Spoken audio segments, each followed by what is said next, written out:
Hello, hello, and welcome to a new episode of Ramblings from Two Meddling Kids. I'm Edward Hunt, joined by our lovely guest. Oh, Shay, hi. Thanks for having me back. Thanks for being here, Shay, and our other co-host. Mike Cunningham. And we are the Meddling Kids. And then today we'll be reviewing Evil Dead Rise. So, because it's a horror movie and not everyone on this podcast are the biggest fan of horror movies, we decided to invite our lovely horror expert Shay back on to help me review Evil Dead Rise. For those of you just joining us for the first time, we'll never spoil anything for the first 5-10 minutes. We're going to give you a spoiler-free review. Then we'll give you some background, followed by a play-by-play of the movie. So, we ready to get started, everybody? Do it. All right. Cool. Shay, 0 out of 5, what do you give this movie? Okay. This is tough. So I'm going to give my rating when I first saw it, and then after we talk about it, I'll give my rating when I did a rewatch. Is that okay? Because Sure. they were Yeah, by all both different. means. So when I first saw it, I would have gave it a 2.5. Okay. Why? Okay, so this premiered in 2023 at South by Southwest. Okay. And so originally it was supposed to go straight to streaming. It's supposed to go right to HBO Max. And it got 100% on Rotten Tomatoes at the South by Southwest premiere. Crazy positive reaction, so they decided to send it to theaters. So every blog that I respect, every reviewer that I respect was just raving about this movie. So that set extremely high expectations for me, I think. So when I went and saw it, it was fine. It didn't live up to the hype. This was supposed to be one of the biggest horror films of the year. Like, everyone was talking about this movie. So I think I went in thinking this was going to be a Barbarian level type horror movie. And I was just sitting there like, this isn't that. I have since changed my mind since seeing it again because I don't have those expectations. But my original viewing, I was a little disappointed. It was fine. Like, there was nothing like that was quite griping about. I just didn't see where this 100% on Rotten Tomatoes at the festival was coming into. So that was my initial gripe with it. But it was fine. It was fine. Cool. No, I get that. And so it's funny actually that you put it like that. Felicia, for our viewers, that's my wife. She knows she can't hype things up for me like that because early on she'd be like, "This is gonna be the greatest thing you've ever had." So I'd be like, I would take her word for it. Like, "Oh, this is gonna be amazing." Hell yeah, this is gonna be the greatest thing, and then be like disappointed every single time. So I get that. Like, if you walk in expecting this like super high level thing, then you're like, I want it to be a little better. Okay, so 2.5, but that has changed for you watching. Real quick, I was gonna. Obviously, I didn't see it, but I do remember seeing suffering through the trailer. There was like 96 critics score or something like that on like Rotten Tomatoes and stuff like that, like for the trailers. And then when it came out, it got real quiet. It was interesting to see, like, because it was like you would assume, since the only people that had seen it was the critics, so it was like that 96 was very high, so like it does boost that expectation. And then when it came out, when the audience saw it, I have it here, but it was just like, it was very interesting to see. There was just like the critic score went down, the audience score wasn't as high when everybody else saw it. So it was just, I think it was that it suffered from, kind of the Icarus, where it was just like people were just expecting greatness. And like you mentioned Barbarian, which was like, kind of a sleeper hit for horror. Was it this year or last year? I felt like it was last year, I think right? that was last year. 2022. Yeah, that was another one. Yeah, That's supposed but to it was go just to a streaming as well. And yeah. the reactions, they sent it to theaters. So Yeah, but sorry, that was just, I wanted to say, it was just interesting to see that it, even in the trailers, it was announcing this, how much the critics loved it, and then when it came out, it got kind of real quiet with the reviews and everything. Yeah. Sorry, go ahead. No, yeah, absolutely, I agree. And also, just quick shout out because we mentioned Barbarian. Barbarian was excellent. Highly recommend seeing Agreed. Barbarian if you haven't So seen it good. yet. Yeah. All right, but yeah, for my review of Evil Dead Rise, I'm giving it a 4. I really liked it. I will say too, I'm a huge fan of the franchise. I haven't seen everything. Like, I actually still haven't seen the 2015 remake, and I need to. But I've seen the original 3 movies. So, the Evil Dead, Evil Dead 2, Ash vs. the Army of Darkness, the show Ash vs. Evil Dead. I watched all of that. I'm a big fan of this franchise and Bruce Campbell. So I recognize there could be a little bit of bias in that, but for me, I thought this did a great job of revamping the series a little bit, still having some of those classic moments that are from like the original movies that you can see, and still maintain like the iconic shots that you really like while doing something a little fresh as well. Don't get me wrong, some of the characters were kind of a pain in the ass and kind of like that they were like, we need something to make this person that's their identity, so that's what they do now. But for me, I thought it did really good, and it didn't pull any punches from like an effect standpoint, and from like people are getting killed, man. And it don't matter who you are, nobody's safe here. And I appreciated that because a lot of times I've seen other horror movies and like before we're like, oh, that person's gonna be fine because they fit this criteria. Nope, not in this movie. They're getting it. And I'm curious how after you see the remake, what you're going to think of it, because it's a lot of people's complaints that are deadheads like you, that are evil deadheads. They complain that the remake is kind of strays away from the franchise. And I've heard people that say that if you didn't like the 2013 remake, you'll love the Evil Dead Rise. So I'm curious what you're going to say about it after you watch that. Interesting. Yeah. Okay. Yeah. Give it a watch. Yeah. I will definitely need to check that out. Yeah. And so they're saying the 2013 it strayed away, so they weren't from like the original franchise. Yeah, like you know how like the Deadites, it's just chaotic. Evil Dead's known for just absolute chaos. Where I feel like the remake is more just brutality. If that makes sense. So it's. I mean, if you see the original Evil Dead, there's that sexual assault scene with the trees and stuff. It is gruesome in the remake.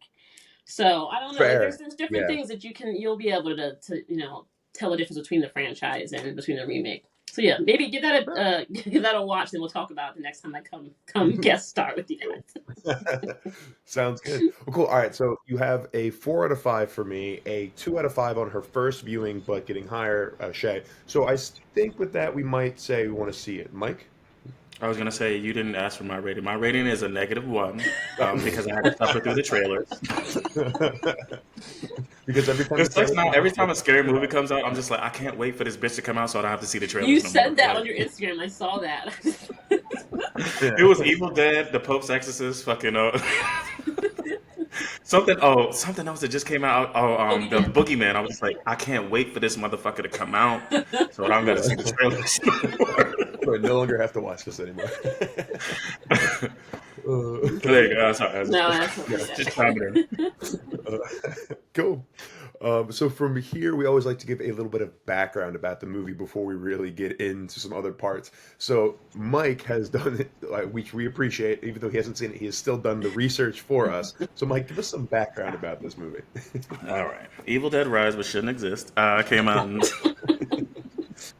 April 21st, 2023, directed by Lee Cronin. I think the only thing, his biggest known thing, The Hole in the Ground in 2019, which is I think that was an interesting one. I didn't see it, but the original director, who's the original director, Ed? Do you not remember? Sam Raimi? Yes. You're talking about for like...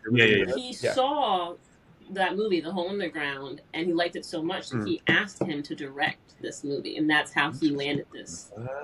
And he's actually the current director. I have his name somewhere. Lee Cronin. He's going. There's talks about him directing the next 2 or 3 already. Oh, nice. So. Yeah. Makes sense. I think he did a good job. So it makes sense. Yeah, I agree. So the release date April 21st, 2023. The runtime is 1 hour and 37 minutes. The budget was 19 million. I think it was like 15 to 19 million. The budget. The box office was 145 million worldwide. So they make it money. Yeah, I think. Well, we talked about this last time. It was just like that's the beauty of horror movies. Like usually low budgets but big returns. And that's why that's how they can make so many of them. The Rotten Tomatoes, like we talked earlier, so it was like today, the critic score is 84, the audience score is 79. So it was like I said, originally I feel like you said it was like 100%. I saw like 96 in the trailers, but it has since gone down since like more people have seen it. Gotcha. And then the genre is horror mystery thriller. The cast is Lily Sullivan as Beth, Alyssa Sutherland as Ellie, Morgan Davies as Danny, Gabrielle Eccles as Bridget, Neil Fisher as Cassie. That might be Nell Fisher. Sorry, can't even read my own handwriting. Nell Fisher as Cassie.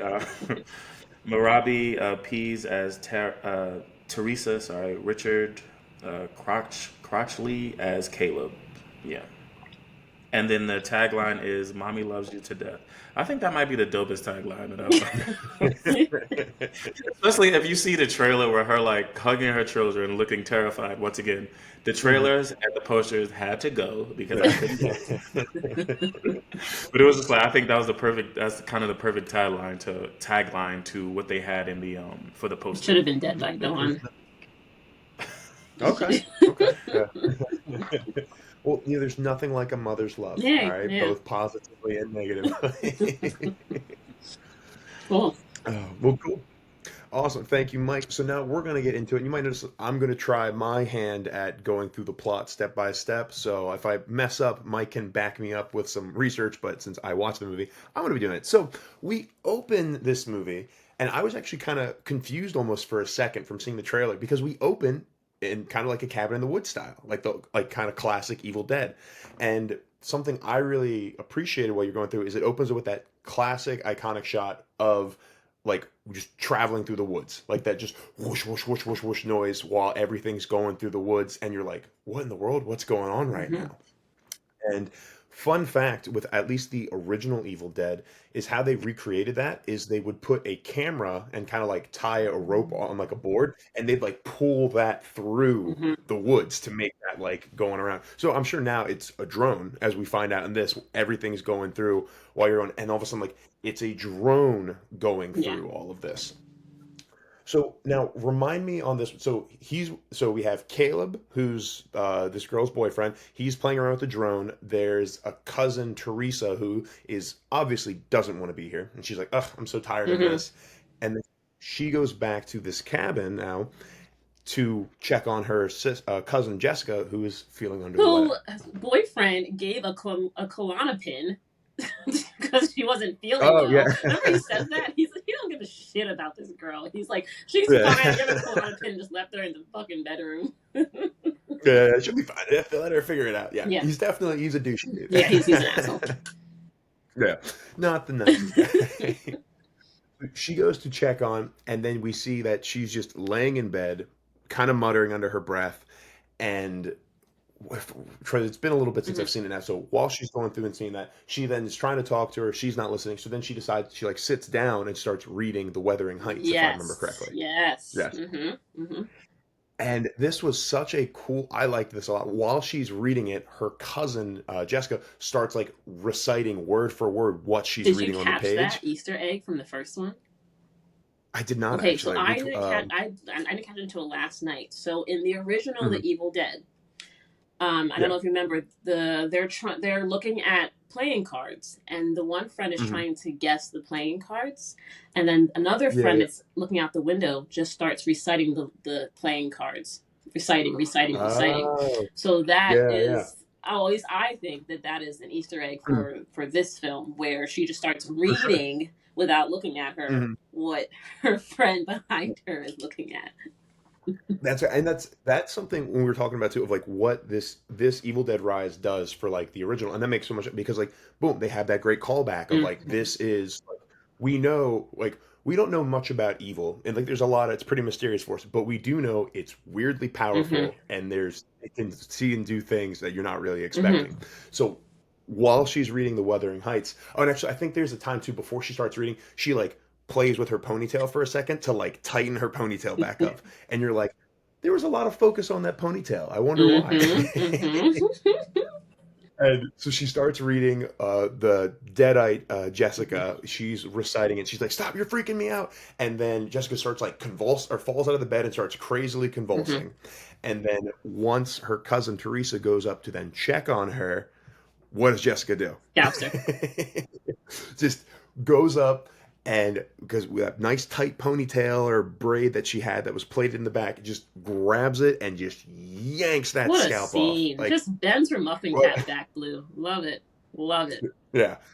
it was like that was brutal. Like, it was just from this is the first bit of violence you've seen in this movie. You're like, okay, buckle up, Yeah, man, because get this is ready. what this movie's gonna be Hmm. like.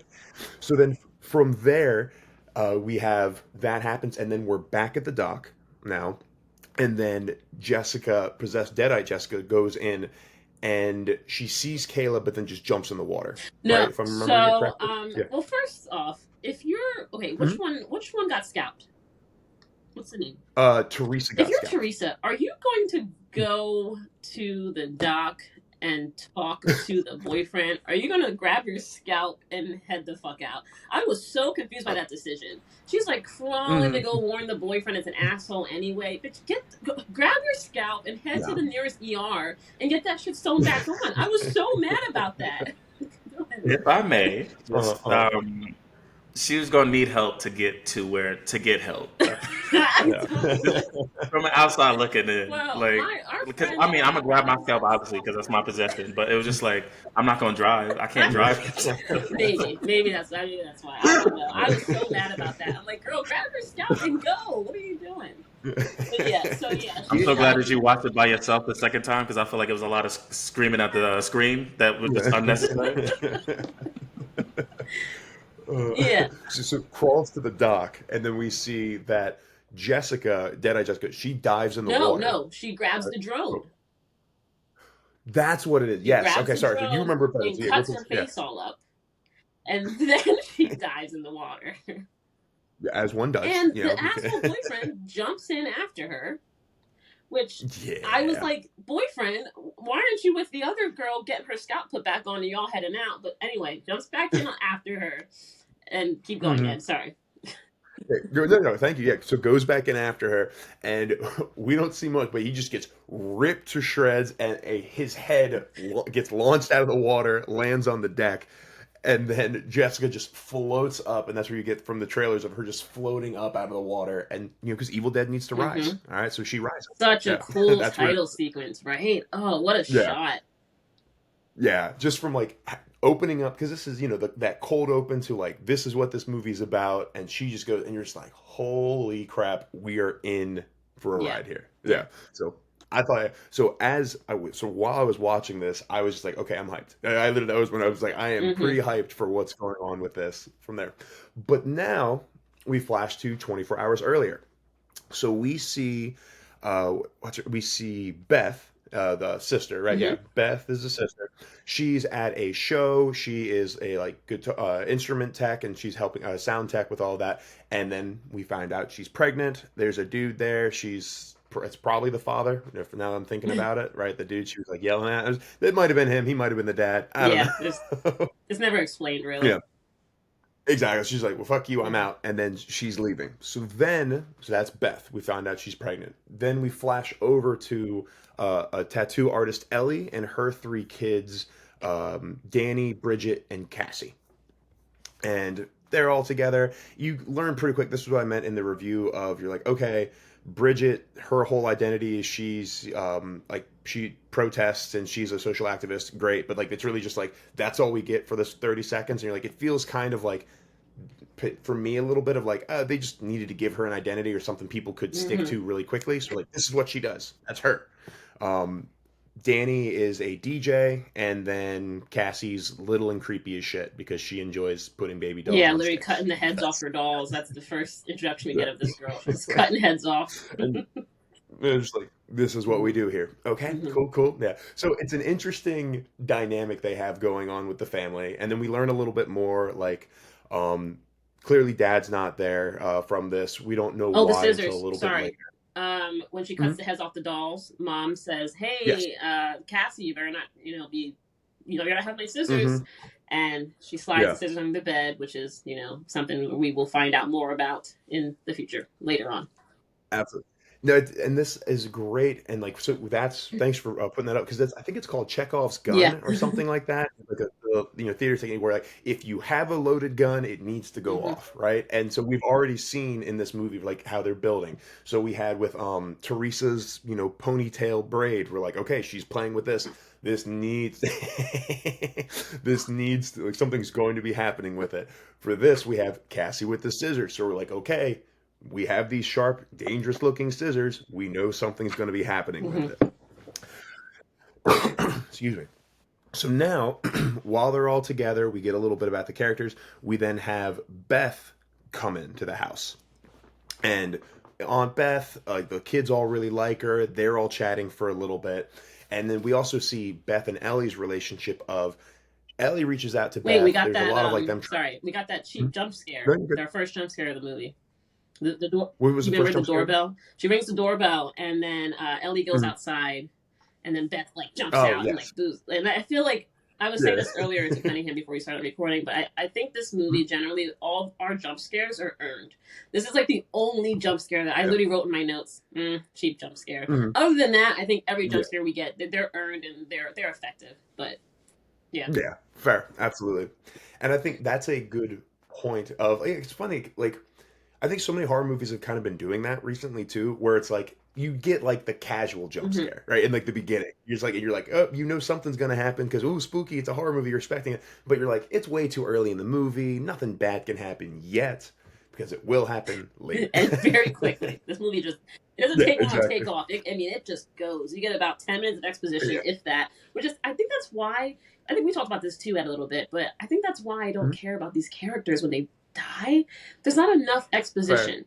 So I love that they get right into it because it's a quick movie. It's only 95 minutes, I believe. But I love that they get right into it, but there's not enough exposition about these characters for me to care a ton when they die. I love the family dynamic. I love that they seem to be close. I love the alternative shit. Like the mom's a tattoo artist. I love all that. But I think like I need a little bit more exposition if I'm going to care when they kick the bucket. Yeah.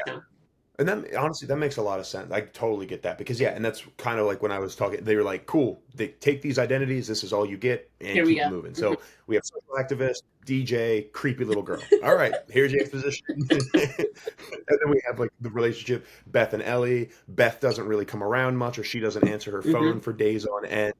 Ellie, her husband, our partner, left her and the kids. Ellie reached out to Beth multiple times to try and check in. Beth wasn't available like ever for it. So Ellie kind of knows she can't really rely on Beth. So you see that relationship. Fast forwarding a little bit, because again, the movie moves quick. So now we have the kids are now leaving to grab some pizza for the parents because they're going to have like pizza and hang out. When they come back, boom, big earthquake, and we all know that all these old condemned apartment buildings have creepy vaults in the basement that open up during earthquakes, because that's how it works. And they mentioned earlier in the film that they're moving because the apartment building is like it's starting to shut down, like it's kind of run down. It's condemned. So in like 2 weeks, or no, I think they say a month, that it's going to be completely condemned, and they're going to make something else up. So we already know that the structure is kind of failing, because they talk about, they say it's like I think they say it's a 5.6 earthquake, and I was thinking about that. I don't think that would have. That's not that strong. Yeah, but. So you're an earthquakeologist now, Shay? No, I don't know. I think that's not that. I don't know shit about earthquakes. I live in PA, but I don't know if that would have. You got to start this. You got to start it with that. I don't know shit about earthquakes, but that don't seem that tough. But we know they come on a scale of 0 to 10. All right, so a 5 is only half of that. So that's a weak ass earthquake. Is that going to knock down the whole parking lot? Yeah. But I think that the reason they if it's condemned, yes, is failing is the reason they add that the apartment buildings getting torn down is because they need that to say this earthquake essentially destroyed the ground, and that's why you're going to go down there. Yeah. But anyway. Yeah. It's a crappy enough apartment where you could blow too hard, go huff and puff, bring balls over. Right. So that's cool. Sound like every black brother. Don't be slamming my doors in this motherfucker, goddammit. It'll crack. Fucking with the foundation. So the earthquake opens up this chamber underneath for Danny while all the kids are there. So then Danny, being the young rapscallion he is, decides he should go explore. Which, don't get me wrong, I'd probably do the same thing. I'd literally like, if an earthquake opens up some secret chamber for me to explore, I'm like, I'm probably gonna. And he also says like it's a bank vault. Like he's like, what did you say? Whispering white. Damn well I ain't going down there. I don't give a fuck with tons of things down there. I ain't see shit, And Your Honor. I we ain't see a got goddamn pizza. thing, to Let's be go the honest. fuck upstairs. Mom's waiting. Well, the pizza already. Mom got Domino's? What you Yeah, mean? right? But yeah, no, they so yeah, that's his motivation, is that mom's struggling, dad left, you could really help mom out. And he even says that. Sorry, keep going. I will get there. Yeah. No, yeah, absolutely. It could really help mom out. So they go and explore. He goes in, and also he sees a bunch of like records and other dusty things. That's what he takes. He doesn't even really look hard enough for money, in my opinion. If you think it's a bank vault, Yeah. but whatever. And it was really cool being like, I enjoy when a movie uses religious paraphernalia to be creepy effectively. And like, since he was in this vault and it was like there were priests and pictures, and you had like the gnarly Jesus crucifix of like him, Jesus Christ being crucified, and like he's all like bloody and like looks and like in pain. I like when you can use like that stuff, like religious, to portray that suspense and horror, because it's there in religious text and everything. Like, that was rough times. Right. Yeah. Yeah. So while they're doing that, great. So yeah, he goes and takes of the book and some records. They take it and then they go back up to the His apartment. motivation, and he even says it. He says, like, mom's really struggling right now. This book could be worth money. So, as dumb as it was, I kind of was forgiving that Danny did that, because his motivation wasn't like, oh, let's take this cool, creepy shit, dude. Like, it was like, mom's struggling. How can we help her? Let's take this and see if it's worth some money. So yeah. Yeah, they're good. Yeah, I think they are too. I still don't give a fuck when they die, but they are good. Yeah. I don't know anything about them. So when he goes up there, there's some more exposition and backstory. You look a little bit more about the dynamics and relationships through the family. But Danny, being the DJ that he is, and having a record player and all the other fancy stuff, he can now play the records. He's trying to open the book, but the book, which is a very creepy, great Necronomicon. That's yeah. So he's trying to open it up, and when he does, he like pricks his finger on it, so there's like some blood of his that spills on the book. So that's when the book like moves, and actually like you're like, oh shit, it's alive, it's alive. But he doesn't see it, of course, and then he starts playing the record. Where Bruce Campbell. Sorry, I'm gonna cut in. Mm-hmm. Yeah. The sister sees it, and then they open the book up. Yes. And they start turning the pages and turning the pages, and she's like, Danny, this is creepy as fuck. Like, we need to get rid of this. Yeah. And then he goes, well, mom's not going to let us out because we just had an earthquake. She's not going to let us out tonight for me to return this. I have to do it tomorrow morning. And the sister is like, you need to return this tomorrow morning, Danny. Like, this needs to be out of the house. Yes. Then she leaves, and then he plays plays the records. He goes for it. Mm-hmm. Yeah. Yeah, well, it's great because, too, it's like you see with the book and all the sketches, those are gnarly, cool art sketches inside the book. And they look like those are just from the original Evil Dead. Like, they're very similar than the original Evil Dead, the original book. So, yeah. Nice little callback again. It was really cool. Yeah. So then she leaves, as Shay said, and then he plays the record. And this is where we get that it's Bruce Campbell cameoing, and he's like the priest reading the record, right? If I remember correctly. No, right? Apparently, I looked this up too. I wasn't sure what his voice was. He's the one saying like, "Don't read the fucking Latin." Like, don't. Like, he's the one protesting the priest that's reading it, because I guess. I think that they're using him as Ash, and he's the one that's kind of like saying, "Don't read this. Like, this is going to end badly for you." So yeah. Yeah, Ashy Slashy. Yeah. Oh yeah. To do this. That's the man. Yeah. So Danny starts playing the record. It starts going off. Creepy shit starts happening, and he realizes, oh fuck, I should not be playing this. This is a bad idea. But he can't turn it off now at this point in time. He tries unplugging it. Everything, it doesn't matter. The record keeps going. While this is going on, Ellie left to do laundry, I believe it was. Yeah, she leaves to do laundry, and then so she's going down to do that. And then so while this is playing, then we get that iconic shot of like the book's playing, the Latin's being read, so then you have the whooshing, thing going through that, POV quick camera zoom, angle, like going through everything. The camera work in this film is so good. It's all so good. Yeah. Great camera work. Yeah. Anyway. Yeah. But yeah, so then Ellie went down to do laundry. She's in the elevator, and then right before it closes, it like whooshes in and like goes over. She like kind of gets hit, but then we don't see anything.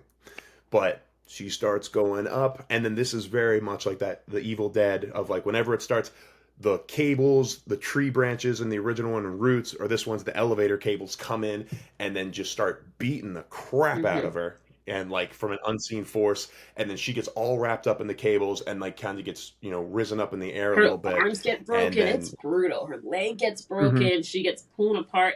And I actually have a fun fact about this. She did all her stunts. She did this stunt, and I'll send you guys a link. You can go to her Twitter and you can put it in your show notes if you want to. But she literally posted a video of her just getting slapped against the back of the elevator constantly, because that was actually her. Like it wasn't stuntman. She was actually the person that was in there. So she did that stunt, and you guys should watch it. It's actually really cool. But I'll send you a link so you can put in your show notes if anyone wants to watch it later. Sweet. Yeah, please do. So a big thing that separates this, because in the original Evil Dead and even the remake, the trees rape the woman, like the first one that becomes Deadite. This they don't, right? The elevator cables, I would say, like, it does not seem like they do, at least. Like in the right, because in the other ones it's like you see the branches kind of crawl up her leg. So I was wondering if that was going to happen with the elevator cables, and they didn't in this sense. And I kind of appreciate I do too. I don't think we need that. When did the first Evil Dead come out in the 80s? 83? 84.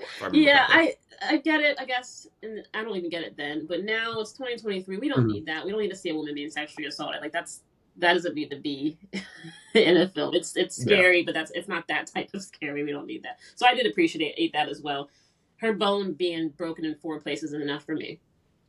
Yeah, exactly. Yeah, and I slightly misspoke. Evil Dead was 81. Texas Chainsaw Massacre is 74. So I mentioned 81. Yeah, the Evil Dead 1981 was the original one. Yeah.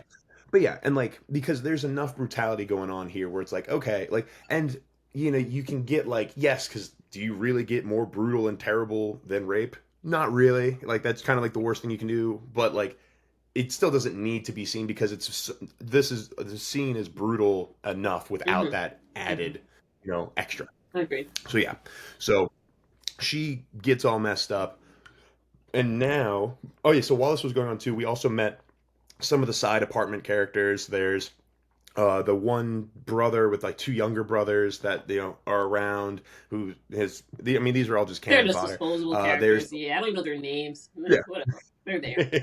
Yeah. There's the old dude who says there's a cat in the vents, and then who mentions he has a gun. Yeah, he calls his sister trying to figure out a way or something crazy. Remember, he comes out of his house and he's like, "Oh, you're the groupie sister." She's like, yeah, exactly. Like, bitch, you right? don't know. What? Like, okay. Yeah. But yeah, so that happens. So now when they go back up, she comes in, and then Ellie comes in and then passes out for the first time, right? While makes it back to the apartment. She comes in and then she goes over to the stove and she's making eggs in the skillet. She's making a bunch. She's putting eggs in the skillet, she's speaking, but she's not really making a ton of sense. And then Beth, Danny, Bridget, and Cassie all come behind her, and they're like trying to speak to her. And I don't remember the exact line she says, but then she turns around and they clearly see in her face that there's something wrong. And then, I believe she like crawls really fast towards them. Then she does that throw up thing that's iconic in all the Evil Dead movies. Really, every Sam Raimi movie. That's how you know Sam Raimi's doing a movie or involved, is when there's like the throw up, and you're like, okay, Sam Raimi did something here. Yeah. And then it's actually kind of sad, because I think the last thing that she says as Ellie still before she completely turns to a Deadite is, "Don't let them take my babies." She passes out face first in her own vomit, and then Beth and Danny attempt to drag her out of the apartment, because they're trying to get her to the elevator. They see the elevator is not working. The stairs are all crumbled up. They can't get out either way. Yeah. Yes. Yeah, so the stairs can't get up either way because the stairs have collapsed. The elevator's super fucked up. So then, they bring her back? Yeah, so they bring her back, and then this is this the bathtub part, or is this? No, this is the bed part. She goes to the bedroom. They put her in the bedroom, and her eyes are wide open. And they can't get them to close. Like, the old man comes in, he keeps trying to close her eyes. They're like, her eyes won't close. And then, do you know the name of the neighbor that wants to say the prayer over her? Oh, it's... some disposable character that dies soon. I'm going to give him that name. Yeah. All Yeah, let's right. give him that The endorsement. disposable character that dies soon decides this, and he's like, we should say a few words?" And then Beth Mhm. says, "Well, she wasn't religious," and he's like, "No, let's just you should say a few words." And they say a prayer. Music happens. Yeah. And then what happened, Mike? What happens after that? Do you remember? Just like they happen, and then you remember like the fly lands on Yes. her eye and like nothing, but then she twitches. She twitches when they're Mhm. saying the prayer. I think she might kind of wake up at that Yes, point they in think time, she's still alive and she's right? burning Or, up. So that's when they take her to the bathtub. Like she's yeah, burning up, and she gets in the bathtub, and the yeah, water yeah. starts boiling.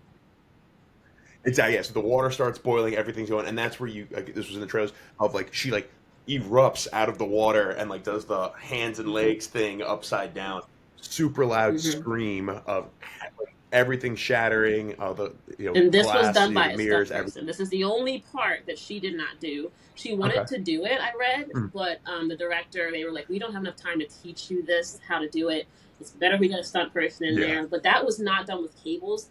A person, really, the stunt double went in there and crawled Mhm. on the sides of the walls by themselves. I think it's so Wow. fucking cool, dude. I love when they just do practical Yeah. effects like that, and it looked amazing. Like you wouldn't even know.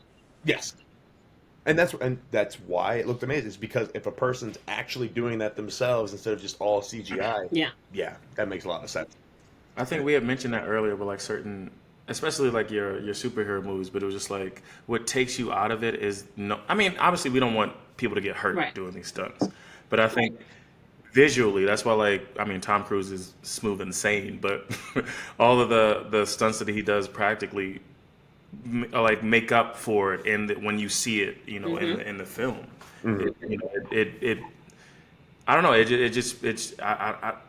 I think visually it's so hard for like CGI to like. I was talking about earlier. I'm kind of excited for the Flash, but then I saw some of the scenes with like Superwoman, where it's like it gave the effect of fucking the Matrix Revolutions, where it was just like very rubbery, and it was just like I mean, obviously I know it's Superman. She can't fly, my nigga. I know this. Okay, I'll back that.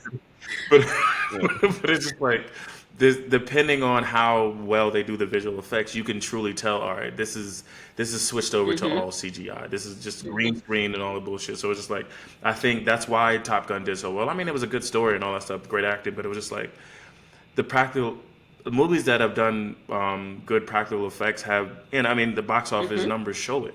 Where it's just like we do. That's why Jurassic Park. It's crazy how like the original Star Wars and Jurassic Park and stuff like that look better than the shit. How CGI got worse? It doesn't make sense. Yes. Can I get an A? It makes no fucking 65? sense. You see 65 yet? With Adrian Brody? Seen which one? Oh no, I Dinosaurs, refuse. The whole time I'm saying, if Steven Spielberg can make Jurassic Park and have those dinosaurs look that good, what is this bullshit that 65 was doing? Yeah. And with 4K and like HD and IMAX now, like we can see it, and we can see it on the screen, and we can tell when it doesn't look good. And I actually have a quote from the director of this film, and he says, "Quote: They avoided the use of CGI in order to stay true to the story's roots of hands-on brutality. There are no digital effects besides the contacts, like in their eyes. That's the only digital effect in this movie." And I think that just really does mean something, like for these films, because they really are like. We can tell, and I know, and that CGI has come a long way. But when you look at, you can tell when something's not done right.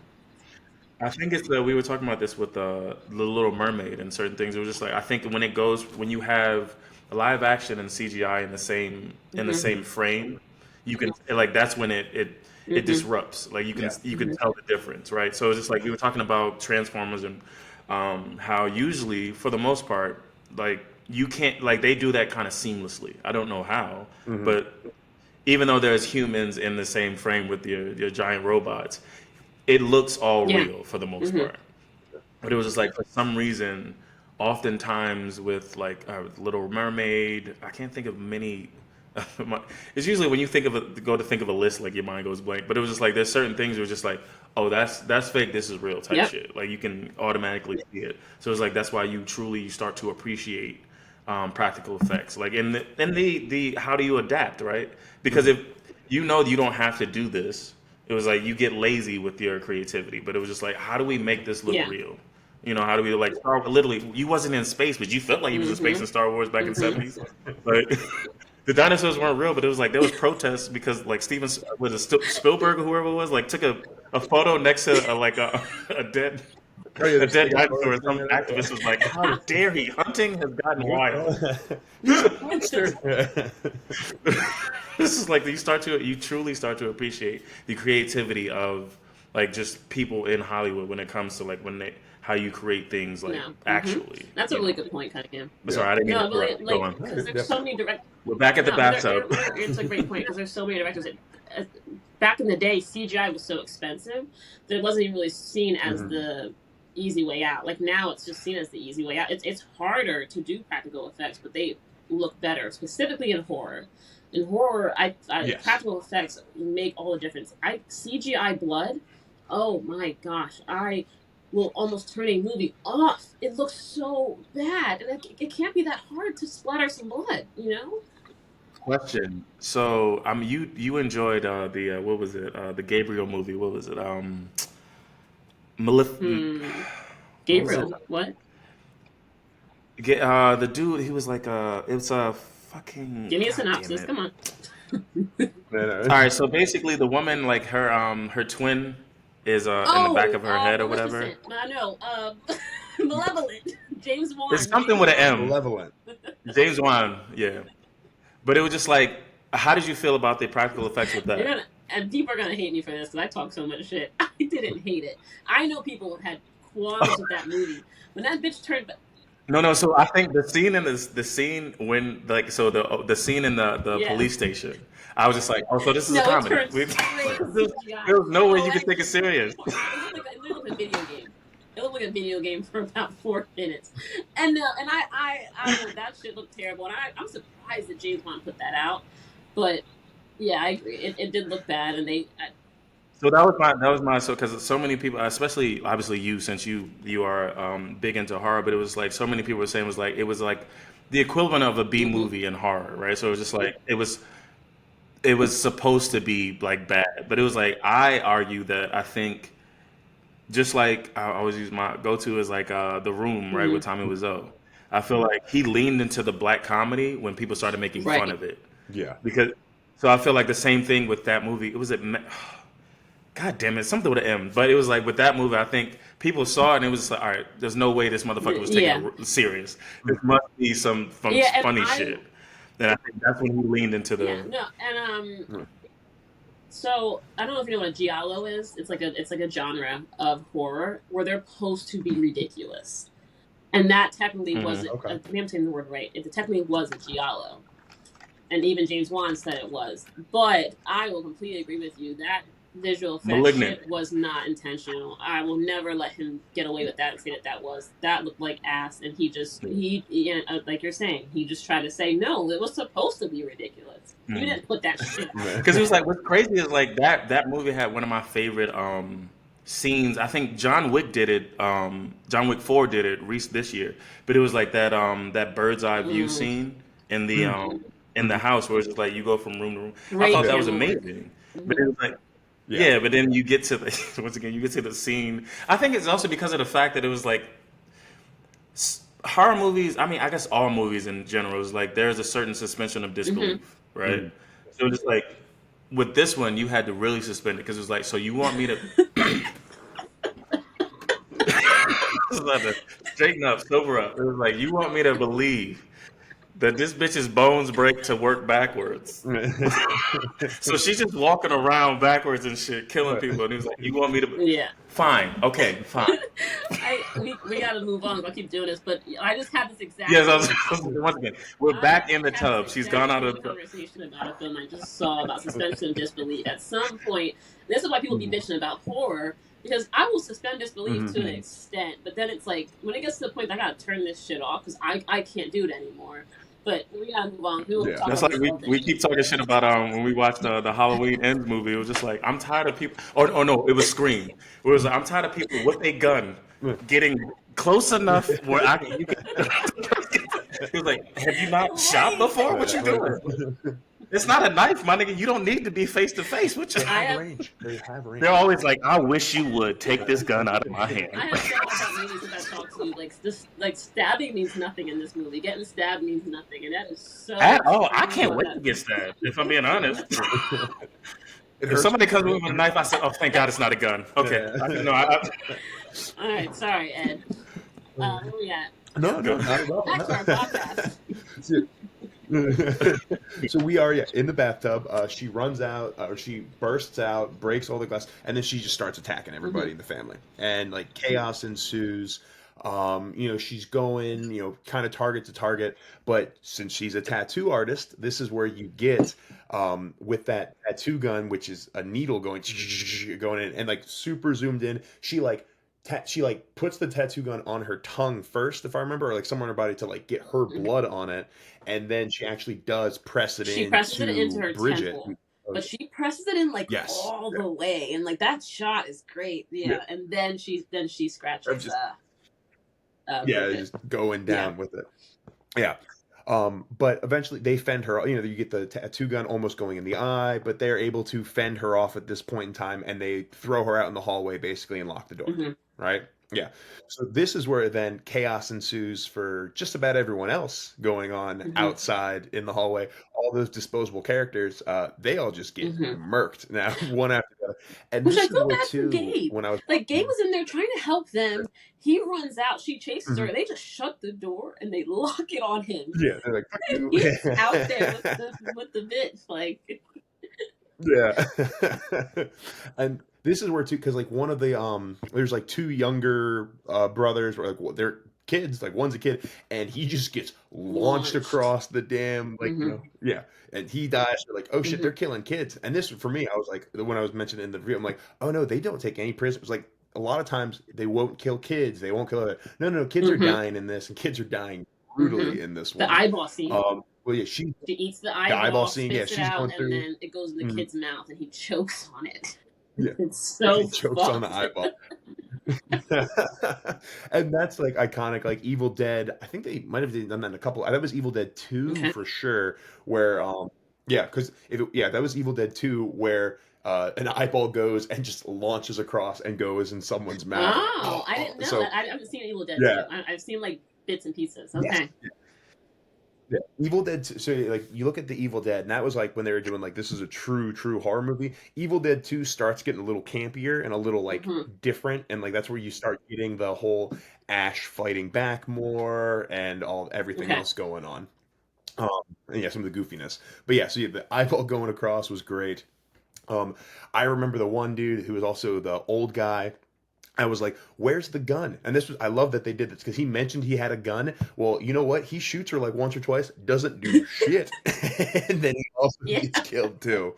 So they knock out like everyone in that one hallway scene. And I love that. I think Cunningham, you probably saw it in the trailer. It's like it's out of the peephole. Everything that we're seeing, we're only seeing it out of the peephole, which again, back to the camera work. Like whoever their director of photography is just phenomenal because everything just looks great. That's a very innovative way to shoot something like that. So I loved all that stuff. I had no complaints with any of that. Yeah.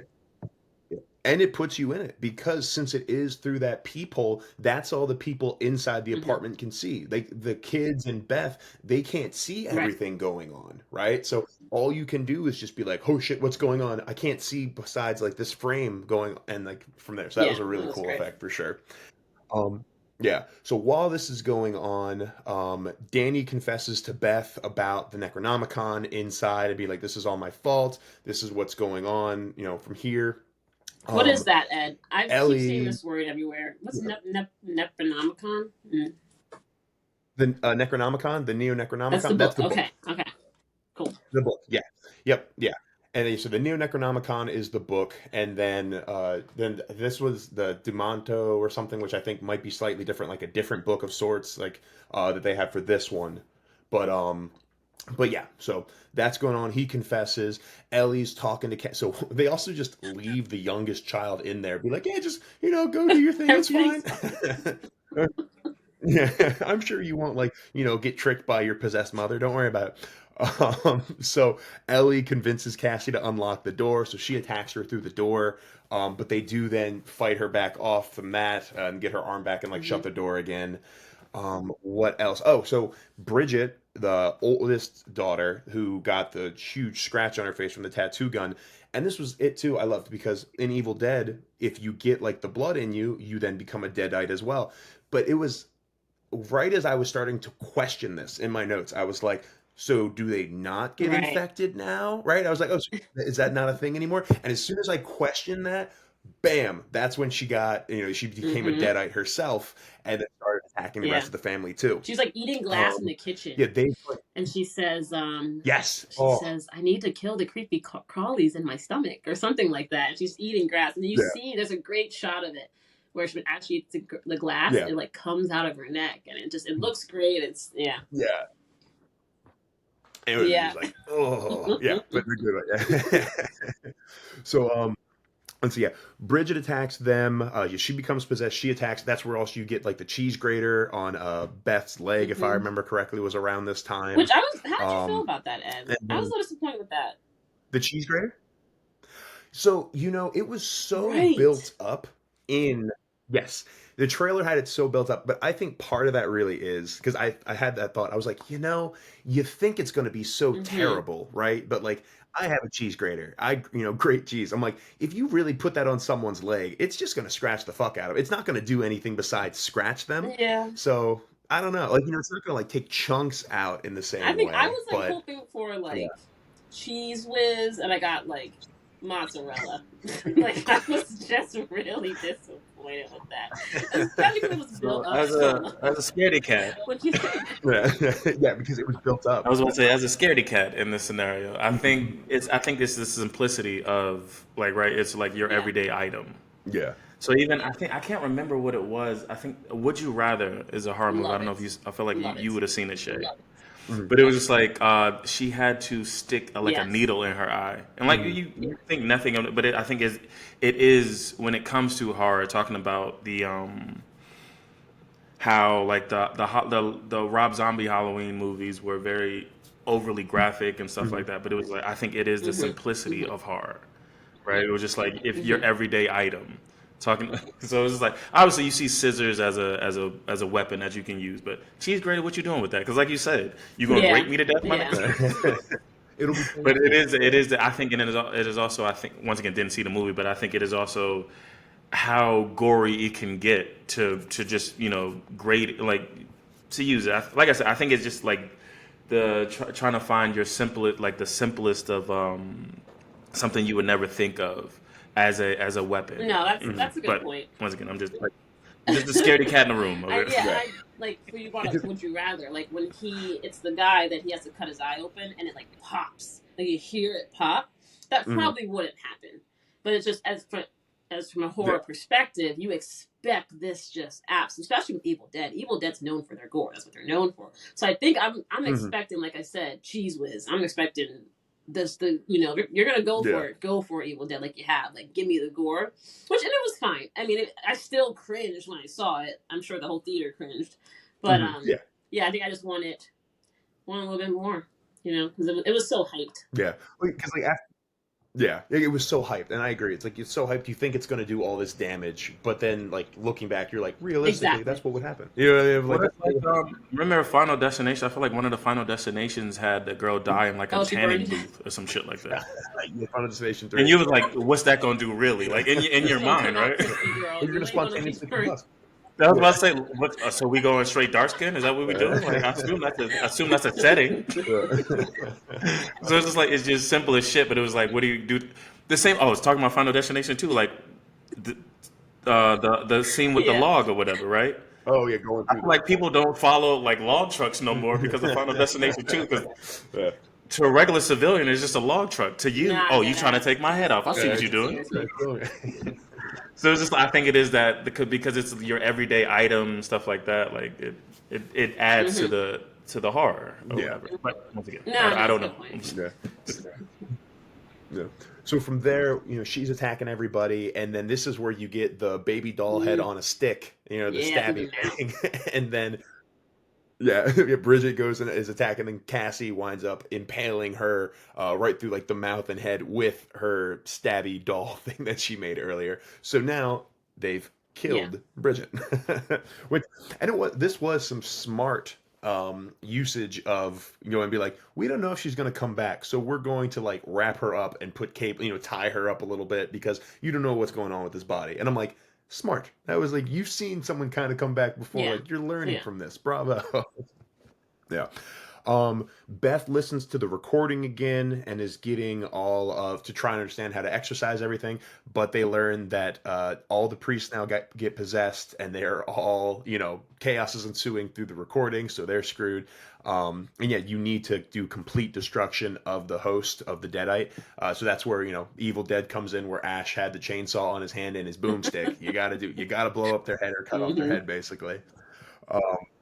Yeah, from there, chaos is ensuing. While this is going on, you have a great scene of Bridget coming back and then being like the iconic Halloween, like with the sheet on her while she's going through, like with a sheet. It's almost funny, but it's still really good. And it reminds me, since we reviewed the original Halloween, months ago now, as one of our first podcasts, of Michael Myers in the sheet, over time. Yeah. So that was really good. Yeah, Bridget winds up stabbing and killing Danny. But then Danny also sets Bridget on fire, so she's all like burning in the kitchen, even though Danny got stabbed. But then Ellie was able to get back in the apartment because this is all happening. Beth has no idea any of this is happening. She's right? double headphoned up. Yeah. I don't know. Yeah. Maybe like move one to the side. I don't know. You're yeah, right. Like, there's stuff going on, girl. You can't just be noise canceling headphones on, completely girl. zoning out. Your new kids are. Like I just applauded Danny for being smart and tying up the body. It didn't work, but at least he tried. Beth, noise canceling headphones. Yeah. This shit, girl. You gotta put one of those back. I don't know. Yeah. He was like, I just need to listen to the new 2 Chainz. Okay, just give me a minute, please. Oh, and Ellie, she gets in. So they hear the cat in the duct because the cat goes up there sometimes. We learned that earlier with Racist Bob, the guy with the shotgun. Ellie hears the cat, and then she's like, "Oh, that's how I get in the house." And she also goes in through the chutes. That's how I can do this. Yeah. Yes. Well, and that's what I was talking to. It was like everything that happens here is set up in the beginning, or is set up. Like it's not just like, and this is what I love about, like, I think I attribute to, like, quality filmmaking or quality any storytelling is if something happens, it's not because it randomly happened, right? Like all they had to do was take like the 1 minute, 2 minutes earlier to mention, hey, there are ducks and my cat gets up in the ductwork, right? But since they mentioned that earlier, the fact that Ellie figures it out in this scene doesn't come off as cheap. But if they didn't mention that in the beginning and Ellie was like, oh, that's right, I can just go through the ductwork, you're like, bitch, what? How? What? That doesn't make sense. Like, that came out of nowhere. But they set it up. Yeah, so Ellie gets in. So Beth is still double headphoning, listening while Ellie's like creeping and skulking around behind her. She winds up attacking Beth, but Beth is able to fight her off a little bit. Let me double check it. Ellie infiltrates. Oh, and then that's where she realizes that Beth is pregnant, so she has all like I'm gonna rip your stomach open and eat your baby. It's just something about her it's like something about your bastard child. You and your bastard child will burn in hell or something crazy. And it's just like, girl, why are you assuming? You don't know. Like maybe I'm with it. Maybe we're married. You don't know the details. Don't just slut shame me out here. But they're able to. So Danny's dead. Bridget was set on fire, so she's just kind of whatever. Beth and Cassie, the youngest, are able to fight off Ellie with the scissors. So the scissors finally come back because Cassie takes it like they're underneath the couch or where she threw them earlier. Beth grabs them, and that's how she gets. That's how she gets Ellie off of her, and then Beth and Cassie escape, or they run out of the apartment now, and this is where everyone that's dead is now Deadite. And when they start saying "dead by dawn," and do you know what that's from? Yeah. Dead by Dawn. It's I'm blanking on. Evil I know Dead that I've 2. heard it, but I don't remember which part. Dead by Evil Dead 2. Dawn. There you Yeah, go. Yeah. I have it in my notes too. So every person in the film hmm is named after a character hmm in one of the previous films, which just that, but Oh, also like cool. what we're talking about now, hmm is Dead by Dawn thing. It really just shows how dedicated to like the franchise the director is. And I think that's why he's the one that's going to be hmm continuing this franchise, because he really Yeah. did do it justice, and he does a lot of callbacks to the originals, and that's that's important. But yeah. hmm Yeah, exactly. And that's with going of like being able to continue the franchise, take it in a new direction while still honoring and doing everything from the originals. Like it's cool. Like it's when the creators and writers are fans of the source Mm-hmm. material that they're creating and writing about is phenomenal. Versus, the issues you have like The Witcher, for instance, where Henry Cavill's like, yo, the writers don't even like, the stuff they're talking Right. about. They're making fun of it. Right. Why am I really involved with this? But yeah. I was So, I was about to say because we had spoken on this previously about how so many modern writers will adapt hmm older works but think they're better than Mm-hmm. that work. yeah. And then so like you don't, bro, if you don't respect what is it? It's The Witcher, it's Marvel, it's Tolkien, whatever it is. It was just like if you don't respect it, Right. then do your own stuff. hmm It's so frustrating that you hop on a project just because of the fact that it's IP that is familiar, so it already has a built-in fan base. But then you go to destroy that fucking that work. I mean, we've seen it with I mean, coming up is going to be Indiana Jones, Yep. but it was just like it's so frustrating. It was like if you don't fuck with this, then Right. don't How you fuck doing? with it. And then like, Yeah.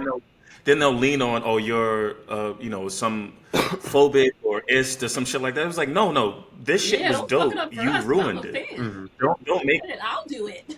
Yeah. exactly. Don't make me the bad guy in this because you fucked up. Like, it's dope to see. I mean, well, like Shay said earlier, it was just like the fact that Sam Raimi himself was like, oh, I saw this guy's work. hmm I need him to direct this. Yeah. Because he could have done it. Like Sam Raimi just did fucking Spider-Man justice, so he's probably like trying to move on to other things. But it was just like the creator of this was Yeah. like, this guy needs to do this, Mm-hmm. and he picked him for a reason, right?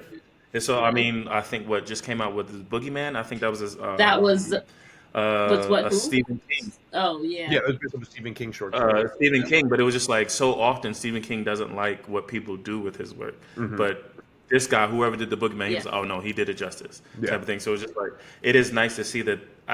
It sucks that the writers have to pick the directors, right? Rather than like some director saying it was like, I love what you do. This is kind of Yeah. what I want to do with it, type of thing. So, but it is nice to see those like there is that dichotomy where it's just like you have people that just want a job, so they hop onto projects versus people that truly love what they, love this work and want to do it justice. So it's like it just sucks that it was a movie that I'm not going to watch because I'm a smooth scaredy cat. But I do love that like this franchise was done justice because it was like so often they don't. Yeah. Like once the original creator or the writer gets out of it, you don't get the same. You don't get It's the like same John justice. Carpenter when Rob Zombie took over Halloween, and they had like a feud going on. It's like it's not feud, but it's like John Carpenter says like, oh, I asked Rob Zombie said I asked John Carpenter for his blessing, and he refused to give it to me. And John Carpenter was like, yo, fuck that guy. All I said to him was, make the Halloween, but make it your own. That's all I said. They don't like, apparently there's like some some squabbling between them, which I get. It's like this is his baby, and John Carpenter is arguably the best. He is horror, and if he says, hey, like, I give you my blessing and make it your own, hey, respect that. Who are you talking to, Rob Zombie? If I was John Carpenter, I would have like fucked up a little bit. Like, who are you talking to, Rob? But I think the beauty in that example is the fact that the audience bucked up and told him no, right? So it's like because of the fact that it was like with so many other properties, it was like your audience is like, this is what we love, right? Yeah. So it was just like in the same vein with John Carpenter, it was like obviously make it your own because of the fact that like we've seen a lot of this, but it was like, so make it your own, but it was just also respect what was before. And I think that's the issue. It's just like oftentimes people don't know how to respect history and be innovative. Yeah. They feel like Disney's doing it now, where it's just like they feel like the need to shit on what came before to press new ground, and it was just like you don't have to disrespect your ancestors to make your wave. Like, why are you acting like a teenager? It's a teenager. They find like it was just like they find the need, they feel the need to Mhm. disrespect what came before, but it was like no, you can honor what came Hmm. before and This do is your this is own honestly thing. an And I example think of that. Like even as someone like I think Yeah. that yeah. this is a really really good sequel, but it still pays homage to the Mm. original. Mhm. Not that I think that's like I said. I think that's why, like I said, it's not something that I Yeah. would watch, but I can appreciate that because Yeah. that's all I want. It was just like it's one of those things. Was like whatever was in my past, I Hmm. think is great for the most part. It was just like, so if I mean, obviously Hollywood is on this fucking this revolving door of like remakes and reboots. It was like, which is fine. Obviously, you're creatively bankrupt, but it was Mhm. just like, don't shit on what came before Yeah. to make your new shit. That's like, it was like if you got to do, it, you got to do it. Take it away. I don't know Sorry, why you're I'm firing sorry. I'm guns over sorry. this shit, Sorry. but It's loud. I'm fucking with you. I'm fucking with you. I'm sorry. I All interrupted right. again. Sorry. Go Yeah. on. No, I no, don't know Yeah. where we're at.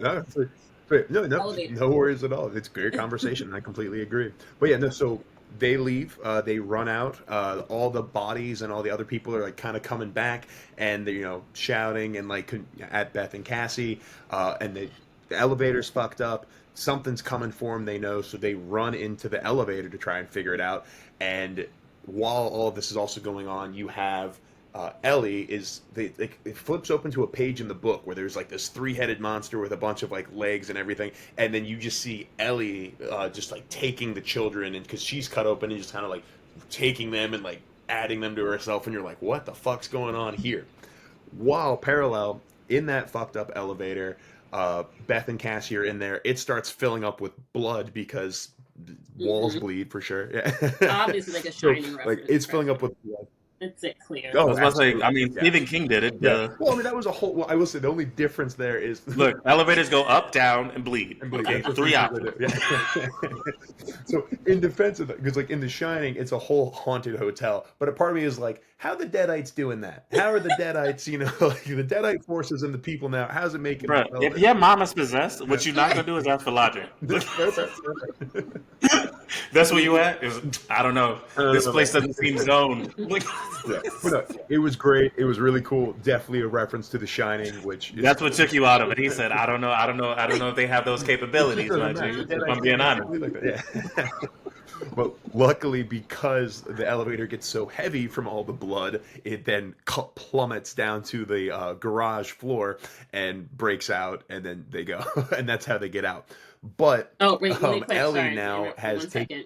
second. Um, Oh yeah, there was 1,700 and I think 40 gallons of blood used in this movie. wow. All right, so what's that? Say that again. 1,740 is what I 1,000. wrote down, which means that That I is think, impressive. don't quote Yeah. me, I haven't done the research, but I think the Pryor who held the record for the most blood was It Too, like the Okay. Yeah. 2020 version, 2019, I forget. So I Mhm. think, if I'm correct, this will beat that as far as having much blood in a movie. Shit. Oh, Yeah. Well, when you fill up an entire yeah, elevator with it, I yeah. guess it kind of makes sense. Yeah. No. Yeah. That's cool. Shit. I had no idea. Yeah. Interesting. Yeah. We'll I hope you I'll watch let you guys it. know. Yeah. But yeah, so they get there, they plummet down to the bottom, and then this is also earlier you saw that there's a wood chipper in the garage for some reason. Not 100% sure why there was a wood chipper there, but here because you need a wood chipper for sure. And then you get Ellie and Ellie, Bridget, and Danny are this three-headed monstrous spider creature thing, which I actually was okay with it. Like I was really hoping on the reveal that I wasn't going to be like, that's ridiculous. It's so dumb. It's obviously it's hard to make that look realistic, or it's hard to make that be like a good monster. But I was like We pretty talked happy. about I was this, like, okay, Ed. cool, I'll So, take that. and Yeah. I'm actually, I don't know. Mhm. So, Yeah. my first time seeing it, I didn't think it looked great. To me, it looked like it was a combination of CGI and practical effects. But after reading what Yeah. Alyssa Sutherland said, that there were no digital effects, it was all practical. I don't. Maybe I'm wrong. Yeah. So maybe it was just there was just some like really good prosthetics. I don't know about that. I had some problems the first time I saw it. Second time I was like, no, I'm lying. I had problems both times. It just looked. It didn't look. Yeah. It looked fine. It didn't look great to me. So I agree. Well, I definitely agree that it didn't look like great, but I'm glad that it Yeah, didn't look ridiculous because there's been big reveals for that looks monsters, and you're terrible. like, that Yeah, monster is so dumb.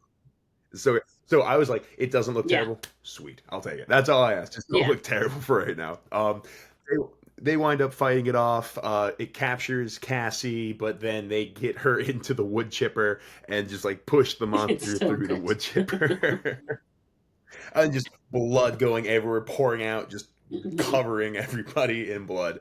Oh wait, And then the classic chainsaw. yeah. Is that yeah? Oh Was yeah, that classic before or chainsaw after for a that? I little don't bit remember. too. Yeah. I think the chainsaw would have been before. They used the chainsaw to Yeah, help which I get have a in the lot of wood respect for chipper that as because well. that's a big like yeah that's an Yeah, item absolutely. in all the franchises. So I was like, yeah, this is awesome. Good, you know. Yeah. Yeah. We just need the boomstick and then we're good. All right.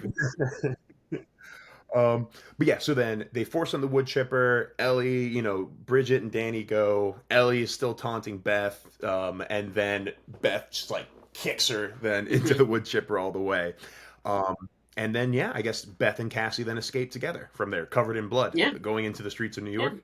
And Yeah. Cassie's been So asking that's what. Beth the whole movie. Like they're talking about like you're gonna be a good mom. You're gonna be a good mom. And it's funny because it's one of those things where it's like Mhm. you've been asking her and telling her she's gonna be a good mom because you're an orphan now. She's gonna have to be a good mom. She's gonna Yeah, have they to. ride off into the Yeah. sunset This and is she's a now. mom now and yeah. Yeah. There you go. So, and then I wonder. So the question is, are we going to I see them again don't know, later? I yeah. don't know. Um, yeah. But then the last bit is because apparently, even though all this crazy shit was happening on this one floor, the rest of the building was totally fine and nothing happened to literally Right. any other part of the building. Because the next morning, you see Jessica, who was the Deadite we saw before. She's down in the parking lot, and like everything's fucked up. She's like, "Oh my god, what happened here?" And I'm like, You "Where didn't were hear you the any of this past shit like going 12 on. hours, Come Jessica?" on. Yeah, like nothing. Yeah, But I do like that. I like how they but tie it she's leaving. because I Yes. remember halfway through the movie, not I love the intro and I think it's great, but I remember being frustrated that they Mhm. used it for no thinking they used it for no reason because I'm thinking if they had added more exposition about Yeah. these kids, I would have cared more. But them tying her on at the end, I thought hmm that okay, so I was like, that's pretty cool. I'll take it. You know. Yeah. No, I agree. It was just funny. I like that that was how it wrapped up, and hmm you full circle now because now she goes, and then you see her get like attacked by the unseen force, just like Ellie is, and then you don't. She gets attacked, and then she's now going off to the cabin where the start of the scene will happen. But yeah, so that is the movie. Yeah, Yeah. that's Evil Dead Rise. So what we always like to do at the end is do a quick a re-review, if you will, to see if our opinions of the movie change. So Shay, you gave it a 2.5 out of hmm 5 at first on your first viewing. After seeing it again and So I talking saw about it it, what do last you think night, now? and I remember at the end I was like, I'm gonna give this a Mhm. 3.5, if not a 4. But I didn't have any expectations going into Nice. it last night. Okay. I'm like, I know what this movie is. I don't care what the Okay. critics are raving about. So I went hmm into it completely just like it is what it is, and I watched it. And I'm talking halfway through. I was like, this movie's really not as bad as I thought. Not even. I never thought it was hmm bad. I always thought it was fine. It Yeah. just didn't live up to the hype. hmm So after watching it, Yeah. I'd give it a Fair. solid 3.5 for sure. Nice. Yeah, absolutely. Yeah. I'm sticking with my 4. I really liked it. I want to watch it again, and I will watch it again Maybe we'll as I get watch all we'll the do Evil a movie Deads. viewing, and we'll get Cunningham on, and we'll all just watch it together. There we go. Yeah, I was about to say I'm gonna stick with Underneath. my negative one. We'll hold your hand while you want to Yeah, watch we'll it, be buddy. You'll be there. all right. Hand, eyes, ears, throat. Apparently, people are throwing up. A hard pass on your book. Um, but yeah, so that is Evil Dead Rise. So thank you so much for listening, everyone. Shay, Oh, thank thank you you so guys for much for having me. I hopping in love with doing this. us. It's so fun. Oh, good. I'm glad.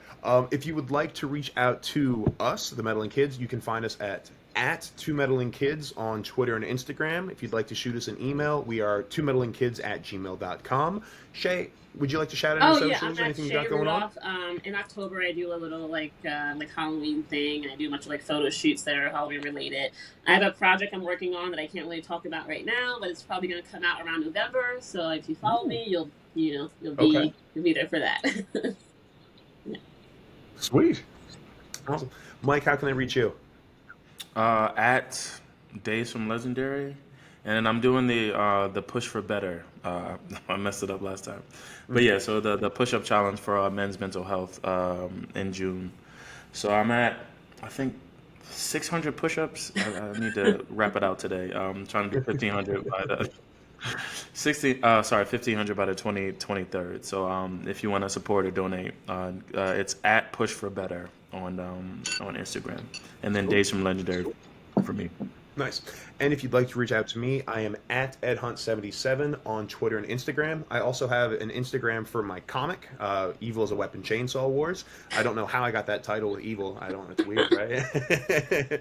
But my comic, Evil is a Weapon Chainsaw Wars, are just Hunt comics in general. I plan on writing a few comics, but that is hunt.comics on Instagram if you'd like to follow. And for all of you listening, I have a Kickstarter campaign going on. I believe there are 4 days left. It ends on Thursday. We are 80% there with the comic, so it's definitely going to get made. And yeah, I'm super excited to share it with everybody. So check that out as well. But as always, everyone, thank you so much for listening. And then we will be back next week with a new movie. Bye. See you soon. Bye.